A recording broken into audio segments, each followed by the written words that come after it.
What's up guys, Shockwave640 here, and today we're taking a look at the Transformers Prime Voyager class Shockwave. And yes, this is a figure I love. It's probably one of my favorite figures from the Transformers Prime line, just because, well, first of all, it is Shockwave, and second of all, it's Shockwave, so, yeah. So let's do the size comparisons real quick, as usual. Here it is with Combiner War Shockwave in his gun mode, but that's for a reason. So there's that, if anybody wants to notice that. It's just about as big as one of the front treads, and that's pretty much it. Here it is with the Commander class Shockwave, which I am going to review eventually. So there's that, if you want to see. Obviously this is the Commander scale, and this is Voyager, so there's going to be a massive difference in size there. So setting off Shockwave and bringing in Fall of Cybertron Shockwave, obviously much darker purple difference here. This Shockwave has a more metallic purple than him. He's just got a dark purple, and then he's got a light metallic purple. And so this Shockwave here is like a cross between these two. He's more closer to this Shockwave than that Shockwave, as you can tell. Like, compared to him, that's a much lighter purple, and then compared to him, it's a much darker purple. And then, so none of these Shockwaves are the same purple. They're all kinds of different shades of purple. So I guess you could say which Shockwave. So actually, down in the comments, say what Shockwave purple you like the best. You like Combiner War Shockwave? You like Commander Shockwave? Do you like Fall Cybertron Shockwave? Or do you like the Voyager Shockwave? So tell me which wavy you prefer down in the comments section. I would like to see what you guys think. Or maybe I'll post a little eye up there at the top, and then you can vote on choose which one. Honestly, I think that I have a hard argument between these two purples, because I do like this nice metallic-y purple, and I do like this purple. The Commander class is just too light for me, and the Fall Cybertron is just too dark for me. I do like the dark purple. It does make him look much more evil, but I just prefer my Shockwaves a little bit of a lighter purple. But, so let's get close here. Our Shockwave's Fusion Tank, which I believe this is called. From the front, it's kind of an ugly-looking tank. I mean, I don't like this chunk right here. It kind of looks weird. He does have visible arm syndrome sitting right there, and then his hands just sitting there sticking out. I do like the way that these look right here, these little tread pieces. And yes, this is the one that comes with the little armor pieces for the chest and for the hands and the shoulders, but I can't find the armor pieces, and they're stupid anyway, so who cares. If you want to see them, watch Imgo or Optibotimus. I'll probably put a link in the description to their videos for the review of this guy, if you really wanted to see what those guys look like. I think Optibotimus reviewed him. I can't really remember, but I'll put a link down in the video description, and I'll show you guys so you guys can see what the armor actually looks like if you do prefer it. But the wheels do roll. There's some huge wheels here in the front, and then there's some small wheels in the back where the treads are. And then I guess articulation in this mode is you can move these little fins around here in the back and the front.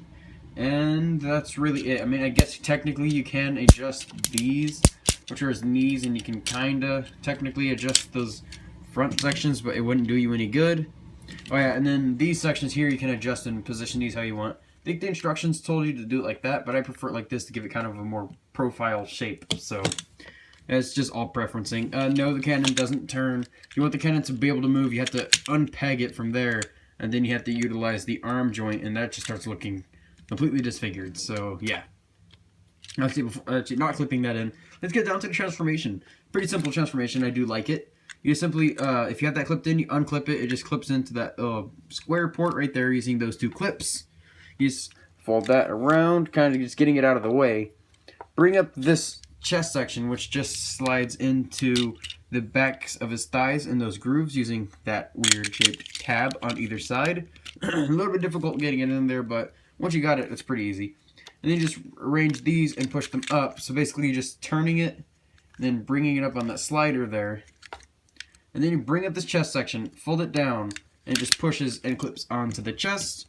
You just want to grab his head, rotate, well actually no, you can't rotate yet. Rotate his head yet, need more clearance. But bring these legs down, bend the knee, or twist the knee and then bend it.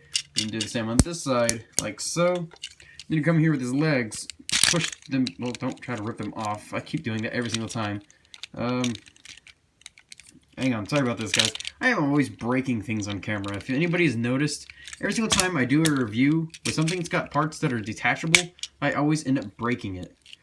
So you just want to slide that back a little bit, just like this, so that you have this stuff aligned properly. So first it looks like this, and you just want to grab it and align it properly with that. And then if you have the feet down, you just want to bring them up, like so. Straighten out his feet and legs and stuff. Come back here, detab this arm. It just uses that smaller square and goes right into that port, and then just straighten that out. Bring this arm, straighten it up, bend it out. Just kind of make sure you have everything oriented properly. And then kind of readjusting the camera a little bit and setting him back because he's starting to get tall. You just want to come to this backpack section. Come to where this tread is right here and just push it out like so, like that, and then pull it out, and the wheel just fell off. I don't even know where the wheel went. Oh well, but the wheels sometimes will pop off when you're doing this, but it's no big deal. Just fold these sections down, fold these up like so, grab this, and it will plug in to this slot right here, which is hard to do because the treads are made out of a rubbery plastic. So I think we got it. There we go. And then you can see that makes his gun's hose, and then this side doesn't do that because it is screwed in and it just doesn't have that ability. And then you just grab his head and you rotate it, and so there we have the robot mode for the Transformers Prime Voyager class Shockwave. And I have to say that this figure is extremely impressive looking. Nothing about this figure I really hate. Everything about it I have to say is pretty much a plus. I mean, the only thing, well, I guess one thing I'd say that I don't like is this turret thing right here, because it doesn't stay aligned. And if you press this button here and you press it really, really fast, then you can kind of getting it to open, and you can see some stuff on the inside. And basically that just looks like this.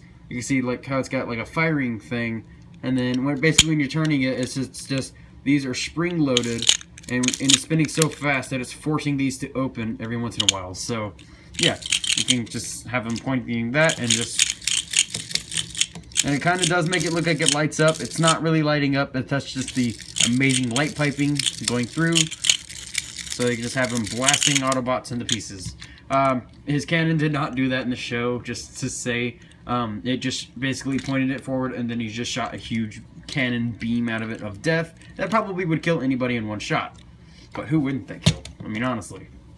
But so getting close here in the details, let's take a look at his head sculpt. A really nice head sculpt, and you can see there that the light piping is amazing on this. His little antennas and horns and stuff that he has, they're a soft rubbery plastic there.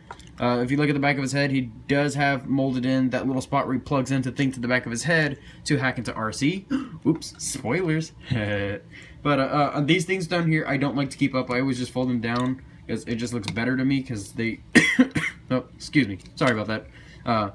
They just look kind of weird and derpy whenever they're sticking up because they're so small. Now, if they were this size, then I probably would have liked it much better.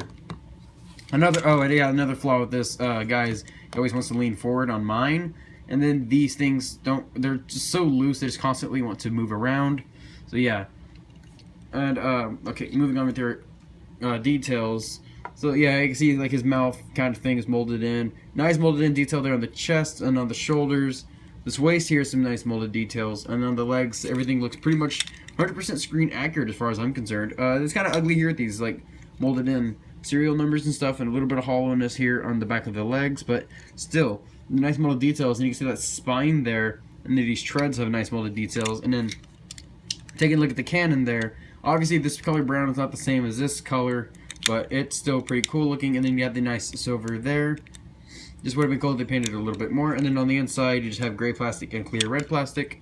So yeah, taking a look at the articulation real quick, his head is on a swivel, doesn't look up and down though, so if you want it to look up, you have to do that. You want it to look down, you have to do this. So yeah. You do have a swivel here, but if you have that hose, it is very, very limited.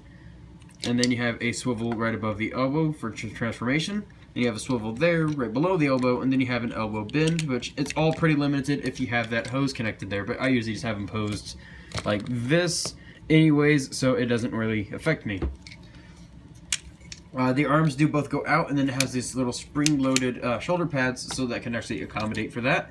And then this arm's pretty much the same, except everything's not so restricted. And then there's a ball-jointed hand, which works nothing like a ball-jointed hand. And you can also take a Combiner War Shockwave if you really wanted to, and you can kind of put that in his hand, and then he can just have a Combiner War Shockwave, which, like pretty much any other figure, you put this gun in to try to use. It just makes everything loose and floppy. I mean, you could use it on the shoulder if you wanted to. Sure. Yeah, that looks stupid, but You can do it. It's a thing you can do. If you want to do it, then do it. If you like to do it, then do it. If you want to do it, go ahead and do it. Why not? Your toy, so do it. Okay? Cool. But moving on to the articulation, legs go forward and back. Not very far forward because of just how chunky everything is right here. They do swivel, but everything kind of just bumps into each other because he's got huge lower legs there. So, yeah. His knees do bend. He has these nice spikes there, which actually look different in the show. I prefer them like this, though. And then, so you get a nice clickety-clackety knee bend. The legs do go out, but he's got the same problem that the Combiner Wars Onslaught that I just reviewed has, where you can only go either out like that, so you can get some weird poses out of this, or they can go straight side by side. So it works for Onslaught. For Shockwave, not so much, because this Shockwave, his legs are so bulky that it looks kind of weird when his legs are just standing there. You can kind of get his feet to sometimes stand like that, so they're not so close together, but it's hard to do just because these huge things here in the back like to bump into each other, as you can see here. But and then you also do get that foot swivel, or that foot pivot kind of going on there, and then nothing else at the foot. There's kind of huge blocks right here. But yeah, that pretty much sums up this guy's articulation. So let's do the size comparisons again real quick. So bringing in Fall of Cybertron Shockwave. Let me transform the other Shockwave real quick. So while I'm doing that, there is Combiner Wars, and he fell over. Combiner Wars Shockwave, and then there is the Sinanju. And while I'm transforming this, I will actually just talk about stuff. So like I said, I do like this Shockwave. I do prefer his purple, or actually I prefer this purple, but I do like that purple. This purple is just a little bit too dark for my tasting, and then the Commander Class Shockwave that I'm actually transforming right now for you guys, his purple is just a little bit too light for my taste. I like the really extra metallicness of it. That definitely is a great addition for me, anyways. I know some people have complained about it, and they said they didn't like it because it was so shiny and metallic, and Shockwave's usually not such a shiny guy, but yeah, so there's that if you wanted to see how them two look together. So I do like this Shockwave's head sculpt way better because... Okay, here, let me actually try to do this real quick. So, yeah, I do like this guy's head better because his eye looks so much better. I don't like the way they painted this guy's eye, and then this guy's got the silver junk on his head, which is more accurate, but I like these better just because they look cooler. But this guy's shoulders look better, this guy's cannon looks better, this guy's legs look better, but I do prefer this color and this size over this guy. But this guy's got better paint apps, and then also that guy's chest is better. So yeah, and of course they both do have the spine, so yeah. I will review him later. That was just a quick little demonstration of what they both have. So, moving all the size comparisons off the screen, and I will give my final verdict. So I say that this guy was definitely worth the 25 bucks about that I paid for him. I bought him at a local Walmart. So if you guys want to buy him, you're probably going to have to buy him at either a Hastings, if anybody has a Hastings near where they live, or you're going to have to buy one online. Other than that, I don't really know where you can get this guy, because I know somebody was asking me where I got Fall Cybertron Shockwave. I got him at a Target. I got him at my local Target. I got him and Fall Cybertron Optimus together with the same go. So for Fall Cybertron, you're gonna have to go to online stores, or maybe Hastings will have them, but I highly doubt it. So, guys, I wish you best of luck if you are trying to get this guy. He's a very, very cool model kit. Really, I've got Gundam stuck in my head. He's a very cool Transformer. Everything about him is pretty cool. I wish the leg articulation was a little bit better, and I wish that this thing didn't always spin every single time you got it somewhere. It doesn't really have a locking point. But, so yeah, guys, I have to say that this is a very great toy. I say get it if you can. And, well, this was Shockwave 640, and thanks for watching, my little Logicons. See you later.